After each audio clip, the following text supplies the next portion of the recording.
saveur divine.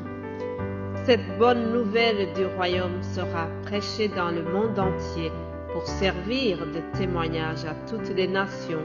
Alors viendra la fin. Ce pain céleste vous est présenté par Immaculée Niraneza.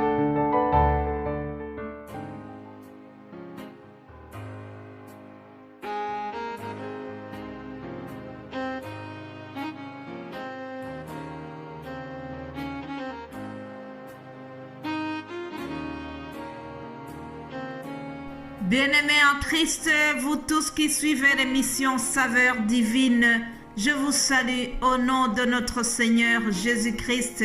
Que la paix de Dieu soit avec vous. Je remercie Dieu qui me donne encore le souffle de vie aujourd'hui. Nous sommes déjà au milieu de la semaine. Que toute la gloire revienne à Dieu. Si vous nous suivez peut-être pour la première fois, que vous écoutez cette émission juste une première fois, je vous souhaite la bienvenue dans la saveur divine et surtout, je vous souhaite encore une fois une très bonne année 2023. Que le Seigneur vous garde et surtout qu'il vous donne une bonne santé. Alléluia.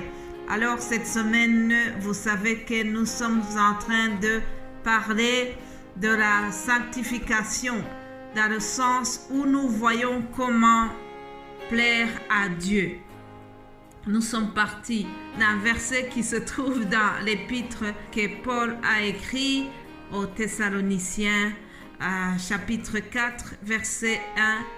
Il a dit: au reste, frères, puisque vous avez appris de nous comment vous devez vous conduire et plaire à Dieu, et c'est là ce que vous faites, nous vous prions et nous vous conjurons au nom du Seigneur Jésus de marcher à cet égard de progrès en progrès. Voilà ce que nous devons faire en tant que chrétiens. Chaque jour, nous devons marcher de progrès en progrès. C'est la meilleure façon de plaire à notre Dieu. Nous devons chaque jour aller de mieux en mieux vers la sanctification. Nous allons chaque jour essayer de nous rapprocher du cœur de Jésus. Alléluia. Hier, je vous ai parlé de la définition de la foi qui était basée sur l'épître aux Hébreux. Dans le chapitre 11, au premier verset, nous avons la définition de la foi. Puis, nous avons vu également que dans le même livre, l'auteur nous dit que sans la foi, il est impossible d'être agréable à Dieu. Autrement dit, sans la foi, il est impossible de plaire à Dieu, ce qui revient dans notre thème. Alors aujourd'hui, il y aura 2 points. Sans la foi, il est impossible de plaire à Dieu. Ça, je continue sur la même lancée. Et notre foi doit être comment? La foi doit être fondée sur l'Écriture sainte. Deuxième chose, notre foi doit être conquérante. Voilà les 2 points que je vais développer. Si on a le temps, on prendra un autre point. Mais retenez déjà ces 2 points-là. Mais bien-aimés de Dieu, nous devons faire en sorte que notre foi soit fondée sur la parole de Dieu. J'ai un très bon exemple dans les Actes des Apôtres lorsque Paul et Silas étaient à Bérée. Dans le livre des Actes des Apôtres, chapitre 17 au verset 11, on nous raconte comment les Juifs étaient. Ils avaient des sentiments plus nobles que ceux de Thessalonique.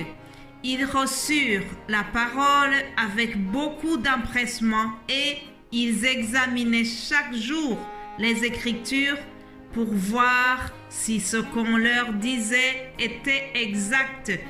Voilà une très belle attitude. Nous devons examiner les Écritures. Non seulement nous avons le devoir de lire et d'étudier la parole de Dieu, mais aussi lorsque nous écoutons différents prédicateurs qui nous enseignent, nous devons vérifier si ce qu'on nous dit est vrai.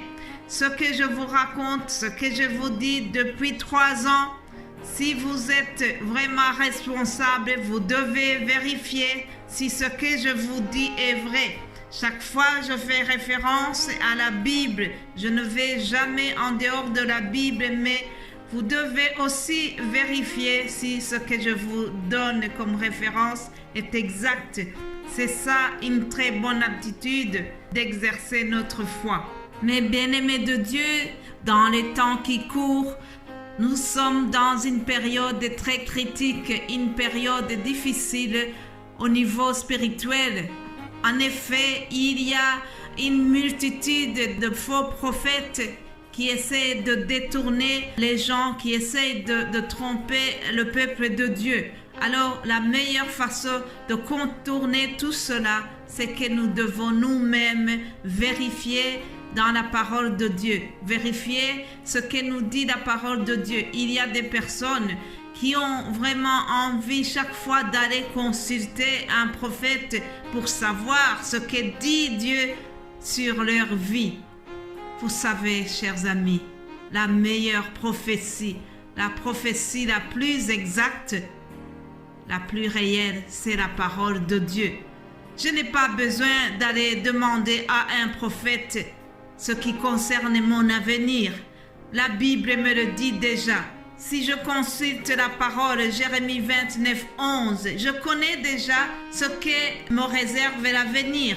Je sais l'avenir que Dieu m'a dressé. Il est écrit, car je connais les projets que j'ai formés sur vous, dit l'Éternel. Projets de paix et non de malheur, afin de vous donner un avenir et de l'espérance. Alléluia. Vous m'invoquerez et vous partirez. Vous me prierez et je vous exaucerai. Vous me chercherez et vous me trouverez si vous me cherchez de tout votre cœur. Voilà ce que dit l'Éternel sur mon avenir. Il a formé des projets de paix et de bonheur pour moi et cela, ça me suffit. Je n'ai pas besoin de m'inquiéter, je n'ai pas besoin d'un autre prophète pour me dire cela. La parole de Dieu l'a déjà signalé. Alléluia. Comprenez-moi très bien, je n'ai pas dit que tous les prophètes sont des menteurs. Non. Cependant, on a remarqué qu'il y en a qui exagèrent, il y en a qui sont vraiment des faux prophètes. Alors nous devons faire attention. Le don de prophétie est devenu un business pour certaines personnes. Alors, ceux qui ont vraiment un petit esprit, ils se laissent piéger. Mais nous devons faire attention. Nous devons baser notre foi sur la parole de Dieu. Alléluia. Deuxième point d'aujourd'hui, pour plaire à notre Seigneur, nous devons avoir une foi vivante et conquérante. Retiens cela. Avoir une foi vivante et conquérante. Notre foi doit se propager. Notre foi doit se communiquer. C'est une foi qui se partage. On ne peut pas le garder. On ne peut pas garder cette foi pour nous seuls. Non. Quand le feu du Saint-Esprit brûle en nous, on a envie d'en parler. Voilà, c'est ce feu-là qui m'a pris. Vous savez, la femme samaritaine, lorsqu'elle a rencontré Jésus-Christ et qu'elle a été touchée, qu'elle a été transformée, la Bible nous dit qu'elle a abandonné sa cruche et elle est partie alerter tout le village. Elle a dit à ses voisins, à ses amis du village, venez voir l'homme qui m'a dit tout sur ma vie. Alléluia. La Samaritaine est partie à la conquête. Oui, chers amis, nous devons partir à la conquête aussi, une fois que nous voulons plaire à notre Dieu. Il ne s'agit pas d'une conquête militaire qui est violente ou sanguinaire. Il ne s'agit pas non plus d'une conquête économique. Il ne s'agit pas d'une conquête pour le pouvoir. Mais comprenez-moi bien, il s'agit d'une autre conquête sainte, une conquête pour amener des âmes au Seigneur et pour amener des cœurs à Jésus-Christ. Alléluia! Voilà une autre façon de plaire à notre Dieu.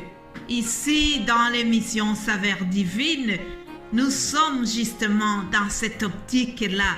Oui, nous sommes à la conquête des âmes pour le Seigneur. Alléluia. Mes bien-aimés de Dieu, le temps est terminé. Je vais continuer demain, mais je vous laisse vraiment ce verset. Sans la foi, il est impossible d'être agréable à Dieu. Ayons la foi. Je vous souhaite d'avoir encore plus de foi que d'habitude. C'est au nom de Jésus-Christ que je vous ai partagé cela. Amen.